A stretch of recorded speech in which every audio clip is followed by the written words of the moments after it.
RVR TV ప్రేక్షకులకు నమస్కారం. అనంతో అంతరంగం కార్యక్రమానికి స్వాగతం. బ్రహ్మశ్రీ డాక్టర్ మాడుగుల నాగఫణి శర్మ గారి యొక్క అంతరంగంలోని మరికొన్ని విషయాలను ఈ భాగంలో ఆవిష్కరించుకుందాం.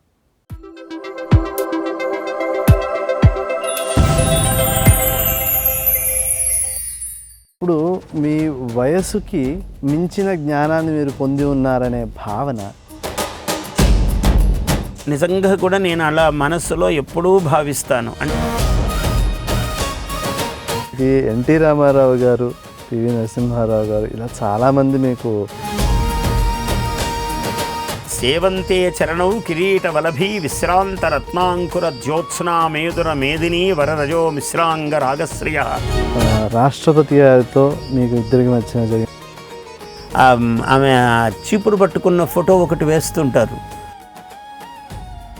కవిత్వము తప్ప నా అవధానము తప్ప పక్కకు అడుగేయలేదు. ఇప్పుడు మీ వయసుకి మించిన జ్ఞానాన్ని మీరు పొంది ఉన్నారనే భావన ఎవరైనా ఎప్పుడైనా మీతో వ్యక్తీకరించారా? అంటే సహజంగా ఈ మహామహులందరూ ఒక్కటి నేను ప్రతి మాటకు అమ్మవారు అంటుంటాను. నాకు అలవాటు అది. అంటే ఊరికే ఏదో బయటికి అనను. నిజంగా కూడా నేను అలా మనస్సులో ఎప్పుడూ భావిస్తాను. అంటే దానివల్ల నాకు ఉపకారం ఏమంటే ఎప్పుడూ గర్వము పొందలేదు, జాగరూకత ఎప్పుడూ ఉన్నది. ఆ జాగ్రత్త అమ్మవారి స్వరూపమై ఎప్పుడు హెచ్చరిస్తూ ఉన్నది. అంటే ఏమీ తప్పు చేయలేదా, ఏమీ గర్వపడలేదా అంటే ఎప్పుడో ఉండొచ్చు కొన్ని క్షణాలు. నేను మనిషినే, అలా అనను. కాకుంటే వెంటనే జాగ్రత్త పడి దిద్దుకున్న సమయాలే ఉన్నాయి. అదైతే నిశ్చయం. అది గౌరవము ఎక్కడా కానీ ఒక గర్వము అని వచ్చి అని అట్లా లేను. ఉత్సాహాన్ని చెప్పినా కూడా ఏదైనా పద్యం చెప్తాను. నేను చాలా ఆత్మాభిమాన ధురంధరముగా ఉంటుంది పద్యము. ఇప్పుడు నా 14-15 వయస్సులో నేను కొన్ని పద్యాలు చెప్పాను. చాలా చెప్పాను. అప్పుడు 1-2 ఊరికే వినిపిస్తాను నేను ఎలా చెప్పాను అనేదానికి. యశ్చాంబికాచరణ పద్మ మిళిందరత్నం యస్ సంస్కృతాంధ్ర కవితా రచనాభిగమ్య. నా 15 వయస్సులో చెప్పిన శ్లోకం ఇది. యస్ సంస్కృతాంధ్ర కవితా రచనాభిగమ్య యశ్చాంబికాచరణ పద్మ మిళిందరత్నం యోయః ఫణి రసవధాన విధాన దక్ష సోయం కృతి భజతి బుద్ధిమతాం పదాబ్జం.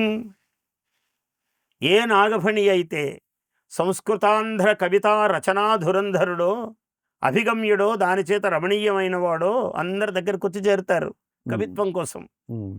యశ్చ అంబికా చరణ పద్మ మిళిందరత్నం. అమ్మవారి యొక్క చరణ సరోజములపై వాలే తుమ్మెదను నేను.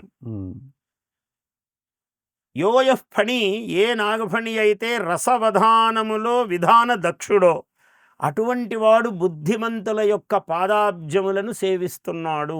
అక్కడ కొలికిపూస. అలా లేను, అక్కడి నుంచి దిగాను కిందికి.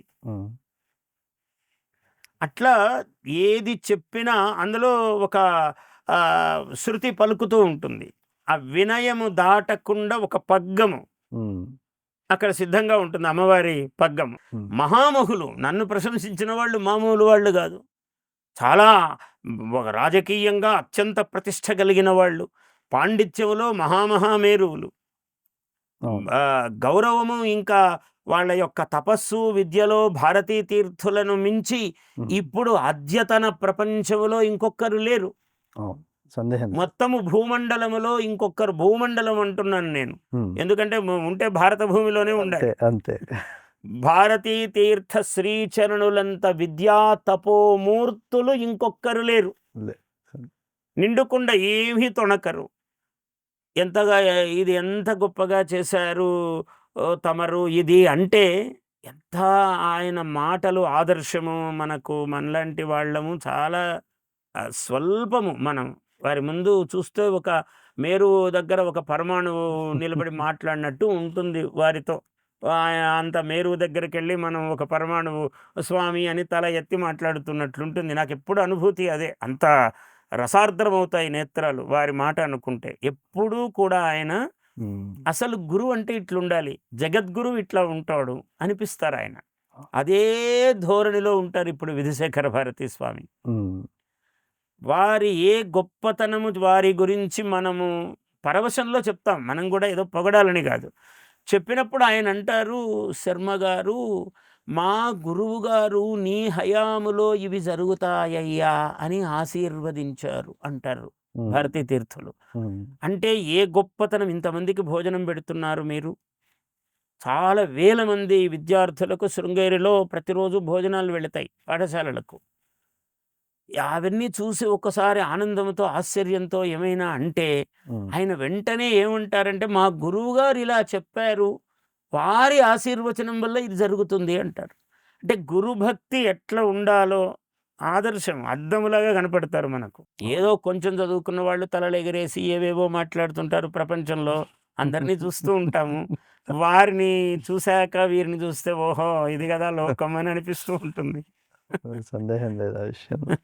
మనకి ఎన్టీ రామారావు గారు, పివి నరసింహారావు గారు ఇలా చాలామంది మీకు ఆ సమయంలో సన్మానాలు చేసిన వారు ఉన్నారు. వాళ్ళతో మీరు పద్యం అంటే వాళ్ళ గురించిన పద్యాలు ఆసువుగా చెప్పిన సందర్భాలు ఉన్నాయి.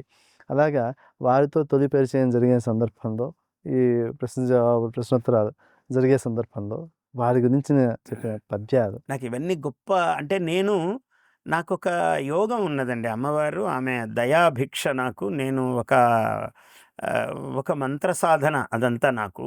ఉమ్, సేవంతే చరణౌ కిరీట వలభీ విశ్రాంత రత్నాంకుర జ్యోత్స్నా మేదుర మేదినీ వరరజో మిశ్రాంగ రాగశ్రియ తత్సారస్వత సార్వభౌమ పదవీ సద్యో మమ ద్యోతతాం యత్ ప్రజ్ఞానయుతైర్మహాకవిశతై స్ఫీతాగిరశ్చుంబితా చైత్రోన్మీలిత కేళి కోకిల కుహూకారానుకారాంచిత శ్లాఘా సంచిత పంచమస్వర చమత్కారోరు సారోపమా.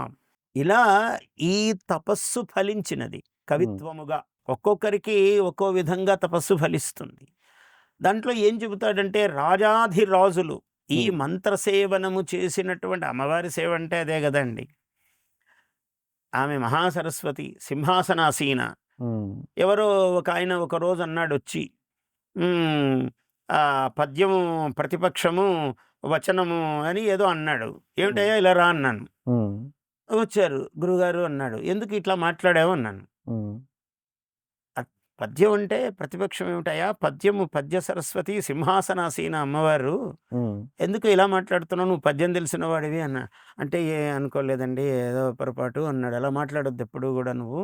పద్యం అంటే ఆమె సింహాసన రాజరాజేశ్వరి, పద్యం అంటే ఏమనుకుంటున్నావు అన్నాను. సరే అన్న. అట్లా ఏమిటంటే నా దృష్టి అది.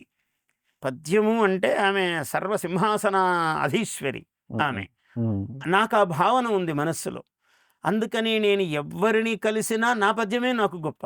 అయితే వాళ్ళ గొప్పతనానికి తక్కువేమీ లేదు, కానీ నా పద్యము నాకు గొప్ప. దాన్ని మించి ఎవరు కాదు. నాకు ఆమె సరస్వతియే గొప్ప.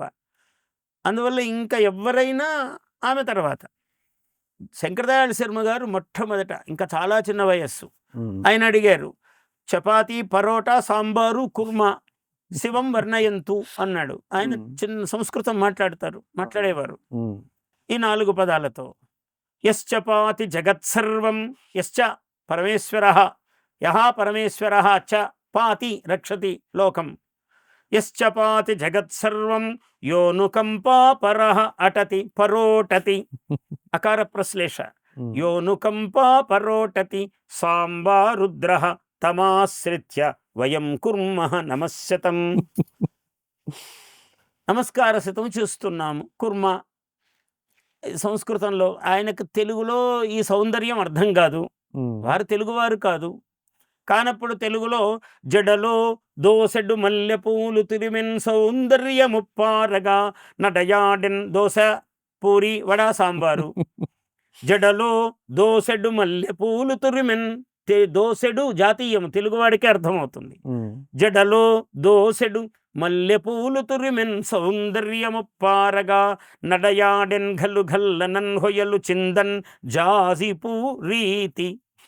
పూరి వడ రావాలి, పావడ అట్టిట్టులు చిందులాడి పడగాన్ భవ్యాత్మయైనట్టి యాపడతిన్ పార్వతి పెండ్లియాడితివి సాంబా రుద్ర నీ సాటియే.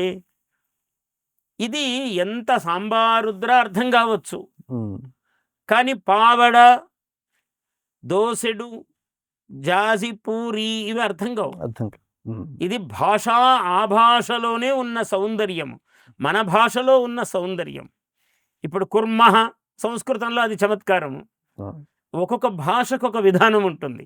ఆ భాషకు ఒక జాతీయత, ఒక నుడికారము ఉంటుంది. ఆ నుడికారం ఇంకో భాషలో సాధించటం సాధ్యం కాదు. అలా ఆయనతో ఎంత సంతోషించారో ఆయన. ఆ తర్వాత చెన్నారెడ్డి గారు చాలా దగ్గరయ్యారు. ఆ తర్వాత ఎన్టీ రామారావు గారు, అప్పుడు చంద్రబాబు నాయుడు గారు. ఇది ఒక అద్భుతమైన సన్నివేశాలు ఇవన్నీ కూడా. రామారావు గారి దగ్గరికి వెళ్ళాము, ఎవరో అందరు తీసుకెళ్లారు ఒకరోజు. రామారావు గారి తర్వాత నాకు చంద్రబాబు నాయుడు గారి పరిచయం, ముందు రామారావు గారే తెలుసు. ఆయన దగ్గరికి తీసుకెళ్లారు ఒకరోజు. నేను అన్నాను, ఎందుకంటే అంత పెద్దవాడి దగ్గరికి అంటే, లే గురుగారు మీరు రావాలి అని. ఎవరో నేను ఎప్పుడో ఏదో చెబితే వాళ్ళకేదో ఫలించింది, ఆయన మంత్రి అయ్యాడు. కడప ఆయన లేరిప్పుడు వారు, పసుపులేటి బ్రహ్మయ్య అని చాలా యోగ్యుడు ఆయన. ఆయన నువ్వు మంత్రి అవుతావు బ్రహ్మయ్య అన్నాను. ఎందుకన్నాను, ఏదో సంస్కృత కార్యక్రమాలు అవి చేస్తుండేవాడు. కడపలో ఉన్నాను నేను కొంతకాలము. బ్రహ్మయ్య నువ్వు మంత్రి అవుతావు అన్నాను. నేను అట్లయితే స్వామి నాకేం సంబంధము రాజకీయాలకు అన్నాడు. అయ్యాడు. రామారావు గారి మహిమ అది. ఆ రోజుల్లో అందరూ ఏమైనా అయ్యారు. ఆయన మంత్రి అయ్యాడు. ఈ మన ట్యాంక్ బండ్ మీద ఆగస్టు 15 ఉత్సవం జరుగుతోంది. ట్యాంక్ బండ్ మీద పెట్టేవాళ్ళు ఆ రోజుల్లో. అక్కడ వస్తే పరిగెత్తుకుంటూ వచ్చి నమస్కారం పెట్టాడు. స్వామి నేను మీ బ్రహ్మయ్యని, నేను ఇప్పుడు మంత్రిని. అది అన్నారు. ఓహో బ్రహ్మయ్య పేపర్లలో రాస్తుంటారు మీ గురించి, అది ఇది అన్నాడు.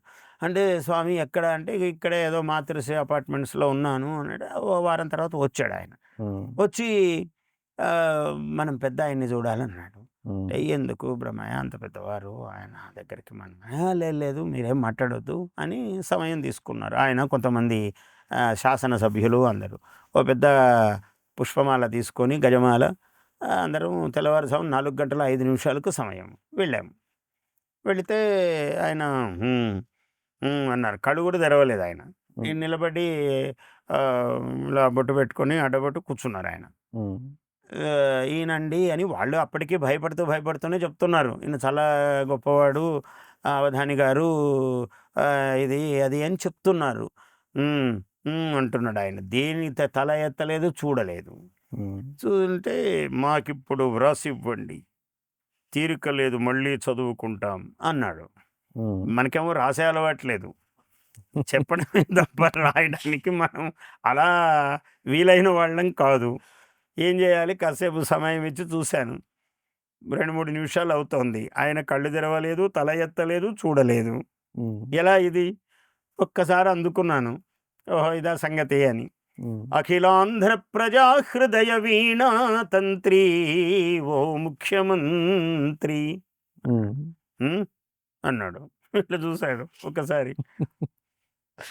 ఇంకా మొదలు పెట్టాము. సాహసాలు అద్భుతాలు, రాజకీయమైన రాజకీయమేలే, చలన చిత్రమైన సంచలన చిత్రమేలే అని చెప్పాను.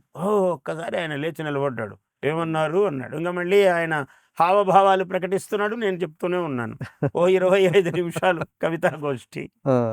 అలా ఆయన అంత అంటే చాలా గొప్పవాడు.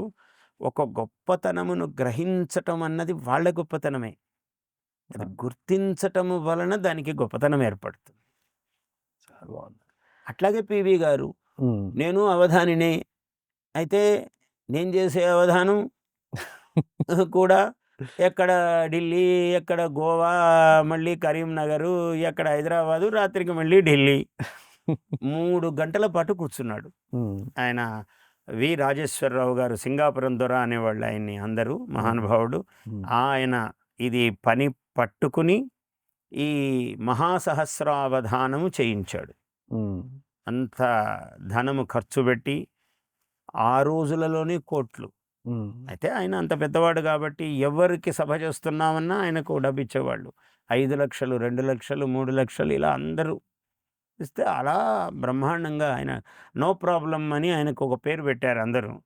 ఏది అడిగినా దీనికి ఇలా అవుతుంది రాజేశ్వరరావు గారు, ఇలా చేయాలి, ఇగో వీళ్ళకి ఇట్లా అంటే చేద్దాం గురువుగారు, నో ప్రాబ్లం అనేవాడు. నాకు చాలా ప్రియ శిష్యుడు. నా శిష్యులందరూ పెద్దవాళ్లే వయస్సులో, నేను ఒకడే చిన్నవాడిని. అలా యోగము కలిసి రావటము పరమేశ్వరుడి యొక్క కృపా విశేషము. అందరితోనూ కవిత్వమే బంధము. పెదవి పదవి చదివి వదవి పదాలిచ్చి పివి గారి వ్యక్తిత్వం గురించి పద్యం. ఇది ఎంత ఇష్టమో పివి గారికి. కనీసం 3-4 పర్యాయాలు ఆయన నాతో రాయించుకున్నారు. ఇది ప్రధానమంత్రిగా ఉండగానే 3 సార్లు రాయించుకున్నారు. ఎక్కడో పెళ్లిలోనో అక్కడో ఉంటే శర్మ గారు అని అంటే అందరూ గబగబా నాకు దారి ఇచ్చి తీసుకెళ్లేవాళ్ళు అక్కడికి. ఆ పద్యం అది ఎక్కడో పోయింది శర్మ గారు, నేను నా టేబుల్ మీద పెట్టుకుంటే ఎవరో తీసుకుపోయినారంటే మళ్ళీ రాసిచ్చేవాడిని, ఒక కాగితం తెచ్చిచ్చేవాళ్ళు, రాసిచ్చేవాడిని. పెదవిన్ విప్పరు యౌవరేమియని నన్ ప్రేమన్ విలోకించు, ఏ పదవిన్ కోరడు తానుగావలచినన్ భద్రమ్ముగా జూచు, తాన్ 14 సుభాషలం చదివి శబ్ద ప్రౌఢి నిశ్శబ్దుడవు వదవున్ మేరువు అద్దమందువలే ఓహో పీవిఠీవిన్ భువిన్. పీవి పీవి పీవి భారతదేశపు టీవీ, చదువులమ్మ కెమ్మోవి అని చెప్పాను. తర్వాత అందరూ అవే వాక్యాలు ఉపయోగించుకొని తెలంగాణ టీవీ పీవి అని రాసుకున్నారు. అంతకన్నా సంతోషమేం మనకు. అవార్డు తీసుకోవడానికి ముందర రాష్ట్రపతి గారితో మీకు ఇద్దరికి మధ్య జరిగిన సంభాషణ, మీ అనుభవము మాతో పంచుకోవాలని కోరుతున్నాను. రాష్ట్రపతి గారు చాలా గొప్ప. మనము మామూలుగా వనదేవత వనదుర్గాదేవి, మీరు కూడా ఈ మార్గంలో ఉన్నవారు కాబట్టి పూజా సంప్రదాయము, మన భారతీయ సంస్కృతి ఎంత గొప్పది అంటే వనదుర్గాదేవి అని పూజ చేస్తాం. ఈ సమ్మక్క సారలమ్మ అంటే కూడా వాళ్ళు వనదేవతలు. అందరూ మనుషులే కదా అండి. రాముడు మనిషి కాదా? దేవుడయ్యాడా లేదా? కృష్ణుడు మానవుడు కాదా? దేవుడయ్యాడా కాదా? అట్లనే ఇప్పుడు వైశ్యులలో కన్యకా పరమేశ్వరి, ఆ కుసుంభశ్రేష్ఠి కూతురు, ఆమె శీలవతి అయి ఆమె గొప్పతనము చేత ఆమె అమ్మవారుగా కీర్తింపబడుతున్నది. ఆ దైవత్వము మనుష్యత్వములోనే ఉంటుంది దాగి. అట్లా సమ్మక్క సారలమ్మ, ద్రౌపది ముర్ము గారిలో ఆ వనదుర్గా లక్షణము. ఆ దుర్గాదేవి అంటే అన్ని కష్టాలకు సహించి ఆమె చీపురు పట్టుకున్న ఫోటో ఒకటి వేస్తుంటారు. అంటే ధూమావతీదేవి, మనకు అమ్మవార్లలో శీతలాదేవి కనిపిస్తుంది చూడండి, ఆ రోగాలను ఊడ్చి అవతల పారేస్తుంది ఆమె. అటువంటి ఒక గొప్ప లక్షణము కలిగిన ఆమె, ఒక సాధారణమైన ఒక ట్రైబల్ ఒక స్త్రీ భారత రాష్ట్రపతి అయ్యిందంటే ఈ రాజ్యాంగం ఎంత గొప్పది, ఈ దేశం ఎంత గొప్పది, ఆమె ఎంత గొప్ప మనీషిని, ఎంత గొప్ప తల్లి అయితే ఆమె అంత గొప్ప స్థానానికి వెళ్ళింది. ఇవే మాట్లాడతాను. వచ్చి మాట్లాడుతూ చాలా సంతోషించింది ఆమె. ఈ అవధానము ఇది, దీని మీద ఆమెకు చాలా ప్రశంస. నాకు కూడా గౌరవం ఏమిటంటే అవధానం అనే పేరుతో మొట్టమొదటి పురస్కారం నాకే ఇచ్చారు. అవధానులకు ఓ 2 ఇచ్చుండొచ్చు ముందు, కానీ అవధానులకు వేరే రంగంలో అంటే సాహిత్యము అని ఇచ్చారు. కానీ అవధానం అని పేరు పెట్టినదైతే నాకే మొదట. నా మనసు అప్పుడే సంతోషిస్తుందని అమ్మవారికి తెలుసు. వీడు ఎట్లా సంతోషిస్తాడంటే అవధానం పేరు పెడితేనే నా పేరే వీడికి కావాలి కానీ వాడి పేరు కాదు వాడికి అని ఆమెకు తెలుసు. అందుకనే అవధాన సరస్వతి ఆమె. నేను ప్రతిష్ఠ చేసినప్పుడు అమ్మవారిని అవధాన సరస్వతి అని ఎక్కడుందండి అన్నాడు. ఇక్కడుంది అని చెప్పాను. నాకు ఇష్టదైవము, నా రూపం నేను మలుచుకుంటాను. నాకు ఒకరు చెప్పేదేమి, వాస్తవం. నాకేం కావాలో నాకు తెలియాలి కదా. నాకు ఆమె కావాలి. ఇగో నా తల్లి ఇలా ఉంటుంది, నన్నెవరు కాదంటారు. అలాగే అందరూ పూజిస్తున్నారు లేదా. ఆయనకు అవధాన సరస్వతి ఏమిటండి, ఈ మాత్రం అవధానం చేయడానికి సరస్వతి కావాలా అంటే సరస్వతే కావాలి, అక్షరము పలకడానికైనా. అందుకనే నీవు నాతో పలికిస్తేనే నేను తేనెలు చిలికిస్తాను, నీవు నాకై పలుకిస్తేనే నేను పాటగా ప్రవహిస్తాను. నేను పాటగా ప్రవహించాలంటే నువ్వు నాకై పలుకివ్వాలి, నువ్వు ఇస్తేనే నేను. నా కవితకు నేను ప్రథమ శ్రోతను అన్నాను. అంటే నాకు ముందు ఎక్కడి నుంచో ఆమె వినిపిస్తుంది అని నా ముఖం ముందు వెలుగుతుంది. నేను వినిపిస్తే మీ ముఖం వెలుగుతుంది. ఆమె వెలుగురేఖ నాకైనా మీకైనా. బాగుందండి. ఇక్కడ ఈ కవితా పరంపరలో నిరంతరం తేలియాడుతూ చాలా ఆనందాన్ని పొందుతున్నారు. అందులో నిస్సందేహంగా అపరాజితత్వము అని చెబుతాము, అపరాజితాదేవి యొక్క అనుగ్రహము. అలాగా మీ జీవితం అంతా కూడా ఆ అపరాజితాదేవి యొక్క అనుగ్రహంతోనే ఈ రకంగా సాగింది. ఇప్పుడు తర్వాత ఎవరు అనే రెండో లెక్క వేయాలంటే కూడా దగ్గరలో ఎవరు కనిపించడానికి అవకాశం కనిపించట్లేదు. అంటే ఆమె తలచుకుంటే ఇయ్యని విజయం ఏమున్నది? ఆమె ఏమైనా ఇయ్యగలదు, ఏమైనా ఇయ్యగలదు ఆమె. అట్లా పాటైనా, పద్యమైనా, శ్లోకమైనా. నాకు ఇంకొకటి అంటే పెద్దవాళ్ళు మహనీయులు, నా వయస్సులో నాకు దొరికిన పెద్దవాళ్ళు, అక్కడ నా అదృష్టం ఉంది. ఈ మహామహులందరూ ఏం చెప్పారంటే, ఒరే ఈ అవధానాల్లో ఒక వ్యామోహం ఉంటుంది, నోటికొచ్చిందంతా ఆశు అని చెప్తూ ఉంటారు, నీ పద్యం అలా కాదు, ఒక గొప్ప పద్యము చెప్పే ఆశువు నీకు రావాలి, అలా సాధన చేయి అన్నారు. నేను దాన్ని పట్టుకున్నాను. అందుకని నా అవధాన పద్యాలు సుప్రసిద్ధములు, అందరికన్నా ఆత్మానందముతో చెబుతున్నమాట, ఎక్కడ గర్వరేఖ లేకుండా చెప్తున్నాను. నా అవధాన పద్యములు విద్వాంసుల, సామాన్యుల నోళ్లల్లో మెదులుతూ ఉంటాయి. ఆశువుగా చెప్పినవే అవన్నీ. వెంకటేశ్వర స్వామి గురించి పద్యం చెప్పమన్నారు. తిరునామంబును దీర్చి దివ్యగిరిపై, దేవేరితో తేరిపై, వరశంఖంబును చక్రమున్ గలుగు దివ్యత్ కౌస్తుభోరస్కుడా, పరమామ్నాయ రహస్యమంత్ర పదమా, బ్రహ్మోత్సవ ప్రాభవ స్ఫురితానేక విశేష భావశబలీ, పూర్ణాకృతి తిరుపతి. నాకు స్వామి కనపడుతూ ఉన్నాడు రవీంద్ర భారతిలో. ఆయన ఆ జనం మీద ఇలా రథము ఊరేగుతూ ఉంది, అక్కడ కూర్చున్నాడు. శ్రీదేవి భూదేవులతో ఆయన ఊరేగుతూ ఉన్నాడు. చూసే పద్యం చెప్పాను, ఆమె కటాక్షం. ఇప్పుడు మాదొక చిన్న కోరిక, చెప్పండి. పివి నరసింహారావు గారు మీకు బాగా దగ్గర పరిచయస్తుడు, అలాగే చెన్నారెడ్డి గారు, ఎన్టీ రామారావు గారు, అల్లూరి సీతారామరాజు గారు, వీరిని కలుపుకుంటూ ఒక పద్యాన్ని పివి, ఎన్టీఆర్, చెన్నారెడ్డి, అల్లూరి సీతారామరాజు.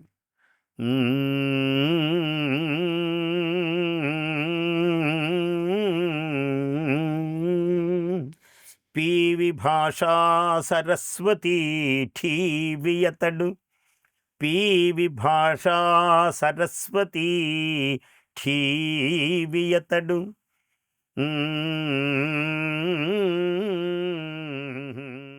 రహిని ఠీవి చెన్నారెడ్డి సమ్రాట్టు అతడు. చెన్నారెడ్డిలో చాలా వైభవము, భోగము, ఒక రాజసము ఉట్టిపడేది చెన్నారెడ్డి గారిలో. రహిని అలరు చెన్నారెడ్డి రాజసమున,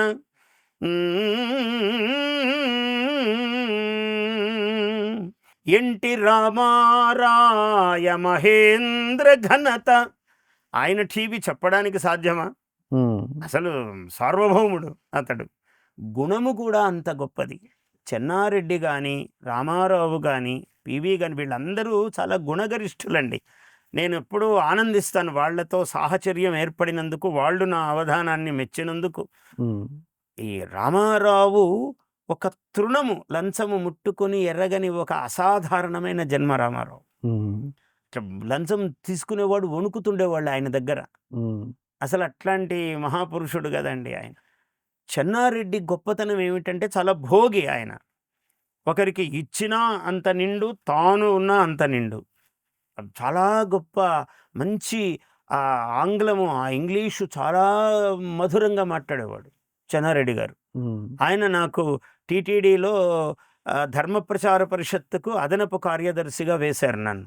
ఆయన నన్ను మెచ్చి ఒక పద్యం చూశాడు ఆయన.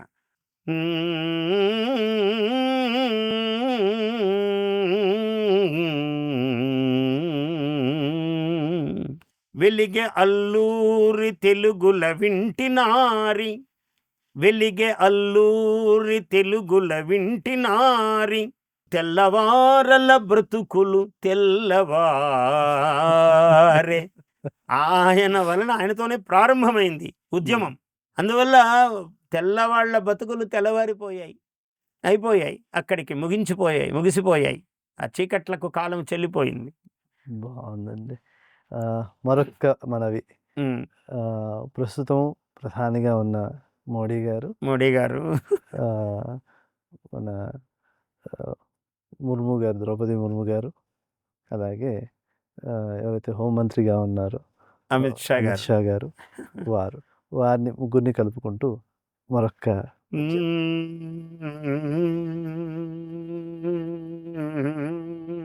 మోద సమ్మోద సజ్జనామోద మోది, మోద సమ్మోద సజ్జనామోద మోది, ద్రౌపదీ ముర్ము ధన్యాత్మ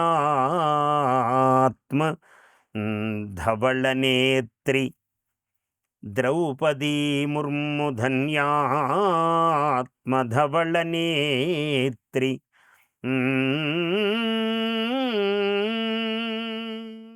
ఆ అమిత్ షా అర్జున, ఆ అమిత్ షా అర్జున మేయ కీర్తి. ఎంత ప్రతిభావంతుడండి ఆయన అమిత్ షా. అలా కూర్చుంటే అసలు మెరిసిపోతూ ఉంటాడు మనిషి. చాలా తేజస్వి. నేను ఆశ్చర్యపోయాను, ఆనందించాను. ఆయనతో ఒక 5 నిమిషాలు మాట్లాడతారేమో అనుకున్నాము. 35-40 నిమిషాల సేపు మాట్లాడారు ఆయన. అసలు ఏమి తేజస్వి అతడు. అంటే ఈ దేశాన్ని ఏలుతున్నవాడు. మోడీ తర్వాత ఆయన అర్జునుడు. మోడీ కృష్ణుడైతే అర్జునుడు ఆయన. వారంత సమయం వెచ్చించారు అంటే ఔదార్యం తర్వాత వాళ్ళందరూ చెప్పారు, ఎందరికో పద్మశ్రీలు పద్మభూషణ్లు ఇచ్చారండి, ఎవరిని పిలవలేదు, గురువు గారు మిమ్మల్ని పిలిచారు చెప్పాడు. నాకు ఏమో అది అంతా ఆమె కటాక్షము, అమ్మవారి దయ అనుకున్నాను. అలా మాట్లాడారు. ధర్మము మీద, భారతీయత మీద, జ్యోతిషాస్త్రము మీద, కవిత్వము మీద, అవధానము మీద ఎంత శ్రద్ధ ఆయనకి. అలా గొప్పవాడు. వారి కగుగాత రాజ్య విద్వత్ ప్రశస్తి, రాజ్యము విద్వత్ ప్రశస్తి వాళ్ళకి ఎప్పటికీ ఉండాలి అని ఆశీర్వచనం. మన రాష్ట్రానికి వచ్చినట్లయితే ప్రస్తుతం ఇటు చంద్రబాబు నాయుడు గారిది, రేవంత్ రెడ్డి గారిని, అలాగే అందరికీ దగ్గర వారు, అందరి హృదయాల్లో నిలిచినారు పవన్ కళ్యాణ్ గారు. వాళ్ళ ముగ్గురిని కలుపుకుంటూ మరొక పద్యం మీ నోటి నుంచి వినాలని ఆశగా ఉంది.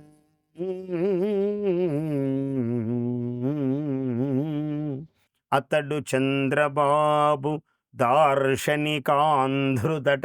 అతడు చంద్రబాబు గారు గొప్ప దార్శనిక చక్రవర్తి, చాలా దూరదర్శనము. ప్రజలంచు ప్రజలకై విజను పెంచు. ఒక ఇంగ్లీష్ పదం కూడా వేశాను, సాధారణంగా వెయ్యను. ప్రజలంచు ప్రజలకై విజను పెంచు, చంద్రబాబన్న దార్శనికేంద్రుడతడు. శ్రీద రేవంత్ రెడ్డి సుశ్రీయుతుండు. చాలా తెలివైనవాడు రేవంత్ రెడ్డి గారు. ఒక క్షణంలో మనిషినిలా చూస్తాడంటే గ్రహిస్తాడు. మహామేధావి, గొప్ప యోగజాతకుడు. అదృష్టం అంటే ఎన్ని ఉన్నా మానవుడికి అదృష్టం ఉండాలి. వాళ్ళే శిఖరాల్లో ఉంటారు.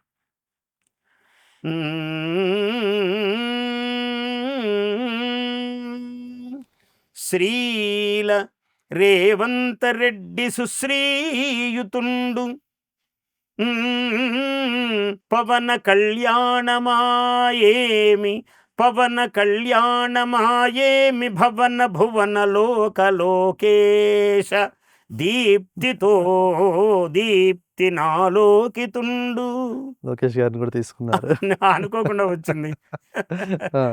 అనుకోలేదు. ఈయన లోకమంతా వ్యాప్తి చెందినటువంటి వాడు ప్రతి హృదయంలో ఉన్నాడు ఆ పవన్ కళ్యాణ్. వాళ్ళ అమ్మగారు ఎంత గొప్పవారో గాని పేరు పెట్టేటప్పుడు పవన్ కుమార్ అని పెడతారు గానీ కళ్యాణ్ అని ఎవరు పెట్టరు. చాలా ఒక అద్భుతమైన సంగమం ఆ పేరులో. పేరులోన ఆ! అంత పెన్నిధి ఉన్నది. హ్మ్. పేరులో పెన్నిధి ఉంటుంది. పేరులోన ఏమి పెన్నిధి కలుగును అన్నారు ఎవరో. కానీ పేరులోనే అంత పెన్నిధి ఉన్నది. పెన్నిధి పేరులోనే ఉంటుంది. మామూలుగా చూడండి ఆ రెండింటి యొక్క కలయిక తక్కువ. పవన్ కుమార్ అంటారు. అది సాధారణమైన నామధేయము. హ్మ్. పవన్ తర్వాత కళ్యాణం అని కలవదు. వచ్చింది ఆయనకి. హ్మ్. అది చాలా గొప్ప వ్యక్తి. జనాల గుండెలలో ఈవేళ ఒక వ్యక్తి సభ అని అంటే లక్షల లక్షల జనము అలా తోసుకుని యువకులు రావటం అన్నది నిజంగా పవనం అంటే పవనం. అందుకని ఇది పవన్ కాదు సునామీ అన్నారు మోదీ గారు. హ్మ్. ఇది ప్రభంజనము పవనము కాదన్నాడు. అందువల్ల అట్లా రావటం అసాధ్యం అండి. జనము ఏ మహిమకు లొంగి రావాలి, అంత జనం అట్లా రావటం ఆయన చాలా అసాధారణమైన వ్యక్తిత్వం. హ్మ్. వాళ్ళందరికీ క్షేమం జరగాలి. హ్మ్. ఎన్ని మైలురాళ్ళని చాలామందికి అందించి ఉన్నారు. నాకు ఉన్న యోగం ఏమిటంటే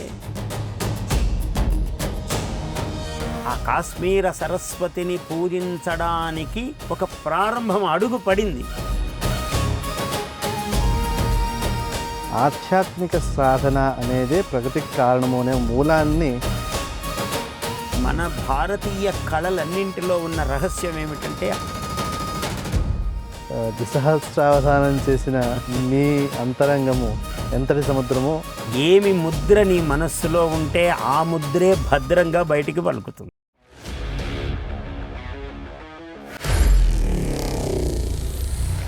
Honor Signatus, the biggest gated community in the heart of the city. Spacious 3.5 and 4 BHK apartments at Kukatpalli, High-Tech City. 27.5 acres, 18 towers, G+25 floors, 1695 to 3815 square feet unit sizes. For more details, search for Honor Signatus.